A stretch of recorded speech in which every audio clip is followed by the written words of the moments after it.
sign was on a lamp post at the bottom of the Winooski Circle until Friday morning.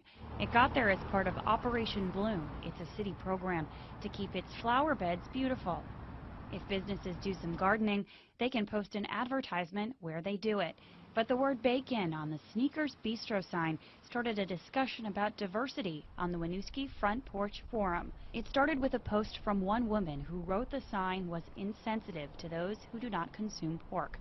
She said as a Muslim, she was personally offended by it. The owners of Sneakers, who did not appear on camera, say they're in the process of reaching out to the individual who made the post.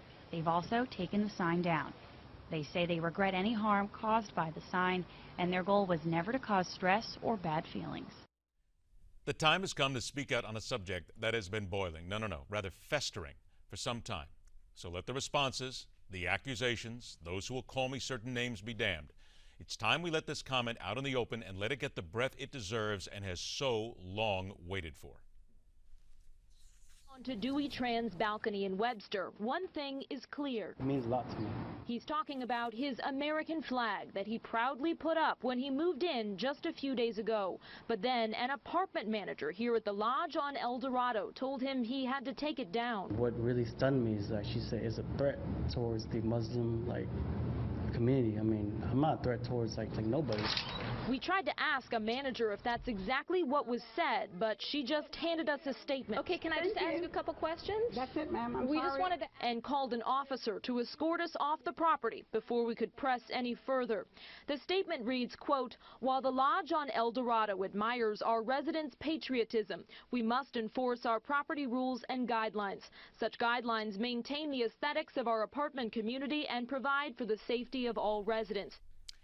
I'm a proud American born and raised. I'm proud to live in this country and have no desire to live anywhere else. In my business, I've traveled and seen plenty of places and had the chance to learn more about the world than most people. And for that, I'm grateful. And I realize that part of the reason I know so much about other places and other cultures is because I live in America. It's not perfect. We're a country chock full of empathy, sympathy, half-truths, bald-faced liars, sneaky politicians, indifference, balderdash, buffoonery. We're also a country of compassion, passion for life, good people, seeking to just raise a family or have some fun in the short time we're given. We've got plenty of good and bad as it should be. And we're unlike any other nation for the true diversity we embrace every single day. We're a nation of so many people, so many faiths, so many beliefs. But in the end, we are one country. We are America. We are the place where those who choose to be a part of this nation seek to assimilate their culture and beliefs to become part of what makes us great and not seek to reshape this nation into only what they desire.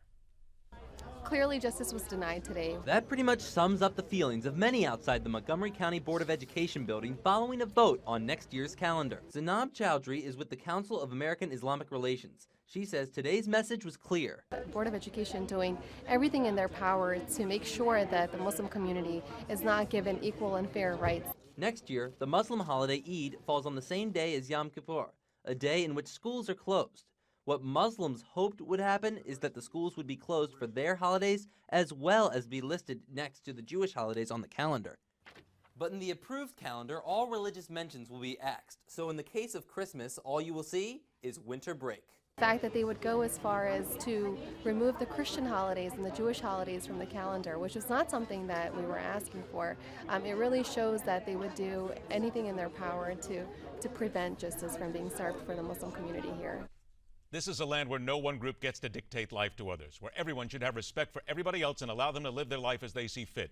We're spending at the moment far too much time locked in PC knee-jerking, seeking to prove to everyone we'll bend to the whim of any group that makes demands. Muslim, Christian, Jew, Protestant, Methodist, Baptist, Hindu, atheist, agnostic. You worship little green men, take your pick, include those I might have missed. You don't have the right to tell anybody how to live your life. You don't have the right to tell them what flag they can fly outside their home, and you do not have the right to tell them what food groups they can place on a business sign, and you don't have the right to tell them what holidays can and should be noted on a calendar. If you want to be part of America, then you bring your beliefs and ideas to the table and become part of the tapestry. That means assimilation. Don't lose your identity. Don't force others to see the world as you believe. That's a form of fascism. It's not what America stands for. We're supposed to blend our beliefs and passions together to form a stronger nation and a more unified people. Misguided and selfish acts such as these do not belong in what is a true America and only weaken what our founding fathers designed this country to be.